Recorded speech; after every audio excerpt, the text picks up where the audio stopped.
ఆంధ్రప్రదేశ్లో కొందరి మంత్రులు గెలుపు ఓటములపై చర్చ జోరుగా సాగుతుంది. స్థానికత స్థానాల మార్పు, లోకల్ లీడర్లు కార్యకర్తలు సహకరించకపోవడం, స్థానిక సమస్యల పరిష్కారంలో చొరవ చూపకపోవడం తదితర సమస్యలు మంత్రుల గెలుపు ఓటములపై ప్రభావం చూపుతుందనే చర్చ ఆ పార్టీ శ్రేణుల్లో ఉంది. దాదాపు 10 మందికి పైగా మినిస్టర్లు ఈ రకమైన సమస్యలు వెంటాడుతున్నాయని చర్చించుకుంటున్నారు. మరికొందరు టఫ్ ఫైట్లో ఉన్నారనే చర్చ సాగుతుంది. ఇంతకు వారెవరో తెలుసుకోవాలంటే లెట్స్ వాచ్ నౌ.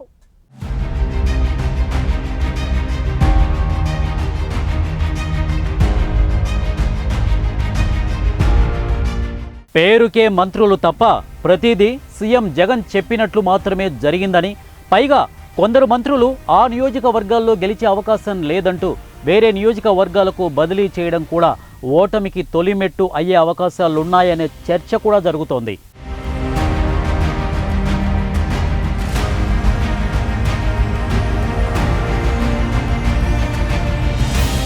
ప్రకాశం జిల్లాలో 2 మంత్రులకు కొత్త నియోజకవర్గాలను కేటాయించారు. ఎర్రగొండపాలెం నుంచి మంత్రి అయిన ఆదిమూలపు సురేష్ను అదే జిల్లా కొండేపి నియోజకవర్గం అభ్యర్థిగాను, బాపట్ల జిల్లా వేమూరు ఎమ్మెల్యే మంత్రి మేరుగ నాగార్జునను ప్రకాశం జిల్లా సంతనూతలపాడు నియోజకవర్గం వైసీపీ అభ్యర్థిగా పోటీ చేయించారు.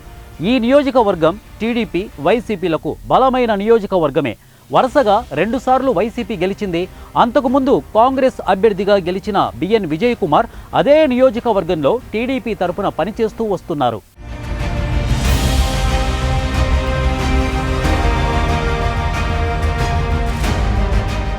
టీడీపీ క్యాడర్లో విజయ్ కుమార్కు మంచి పట్టు ఉంది. సంతనూతలపాడు సిట్టింగ్ ఎమ్మెల్యే సుధాకర్ బాబును కాదని మంత్రి నాగార్జునకు సీటు ఇవ్వడంతో అక్కడి ఓటర్లు మంత్రిని తిరస్కరించే పరిస్థితులు కనిపిస్తున్నట్లు ఊహాగానాలు. 15 ఏళ్లుగా అందుబాటులో ఉన్న బిఎన్ విజయ్ కుమార్ను కాదని నిన్న కాక మొన్నొచ్చిన మేరుగ నాగార్జునకు ఓటు వేయడం ఎంతవరకు సబబనే పరిస్థితి ఉత్పన్నమైంది. దీంతో నాగార్జున పరిస్థితి బోర్లా పడ్డట్టయింది. ఎస్సీ రిజర్వుడు నియోజకవర్గమైన అక్కడ కమ్మ సామాజిక వర్గం డామినేషనే ఎక్కువగా ఉంటుంది.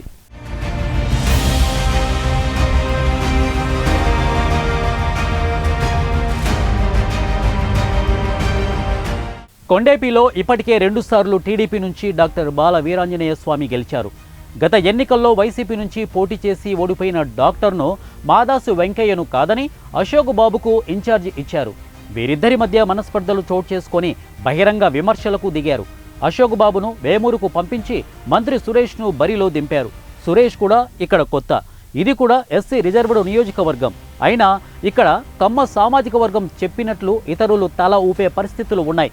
టీడీపీ మాజీ ఎమ్మెల్యే దామంచెర్ల జనార్దన్ కనుసన్నల్లో కొండేపి ఎమ్మెల్యే స్వామి నడుచుకుంటున్నారు.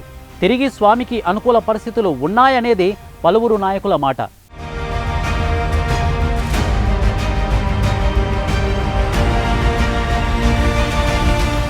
సురేష్ మంత్రి అయినప్పటికీ ఓటర్లతో మాట్లాడడం కోసం గ్రామస్థాయి నేతల వద్దకు వెళ్తే వారు కుర్చీలో దర్జాగా కూర్చొని పక్కన కుర్చీ వేసి కూర్చోండి సురేష్ గారు అంటూ మాట్లాడడం తప్ప కుర్చీలో నుంచి లేచి ఆహ్వానించిన సంఘటన ఒక్క చోట కూడా జరగలేదని వైసీపీ వాళ్ళే చెబుతున్నారు.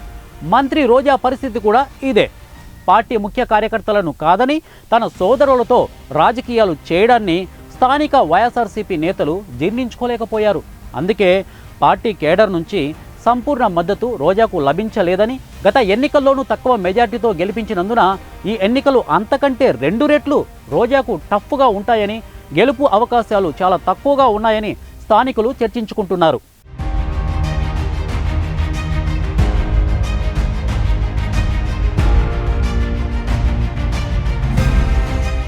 రోజా మొదటి నుంచి పార్టీ కేడర్కు సహకరించడం లేదని, పార్టీలతో సంబంధం లేకుండా ఆర్థిక సంబంధాలకు ఎక్కువ ప్రాధాన్యత ఇచ్చారని, అందుకే ఓటమి అంచుకు రోజా చేరారనే వాదన కూడా వైసీపీలో ఉంది.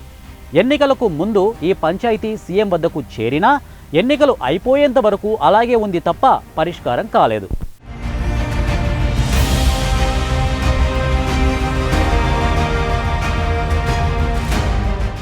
రాజమండ్రి గ్రామీణం నుంచి బరిలో ఉన్న మంత్రి చెల్లుబోయిన వేణుగోపాలకృష్ణ, గోపాలపురం నుంచి పోటీలో ఉన్న మంత్రి తానేటి వనిత, గుంటూరు పశ్చిమ నుంచి బరిలో ఉన్న మంత్రి విడుదల రజని, పెనమలూరు నుంచి పోటీలో ఉన్న మంత్రి జోగి రమేష్, తాడేపల్లి నుంచి బరిలో ఉన్న మంత్రి కొట్టు సత్యనారాయణ, అమలాపురం నుంచి పోటీలో ఉన్న మంత్రి పినిపే విశ్వరూప్, పెనుగొండ నుంచి బరిలో ఉన్న మంత్రి ఉషశ్రీ చరణులకు గడ్డు పరిస్థితులు ఉన్నాయని చర్చ సాగుతోంది. ఈ స్థానాల్లో పోటీలో ఉన్న టీడీపీ అభ్యర్థులు గోరెంట్ల బుచ్చయ్య చౌదరి, మద్దిపాటి వెంకటరాజు, పిడుగురాళ్ల మాధవి, బోడే ప్రసాద్, బొలిశెట్టి శ్రీనివాస్, ఐతాబత్తుల ఆనందరావు, ఇక సవితలకు గెలుపు అవకాశాలు మెరుగ్గా ఉన్నాయని చర్చ స్థానికుల్లో ఉంది.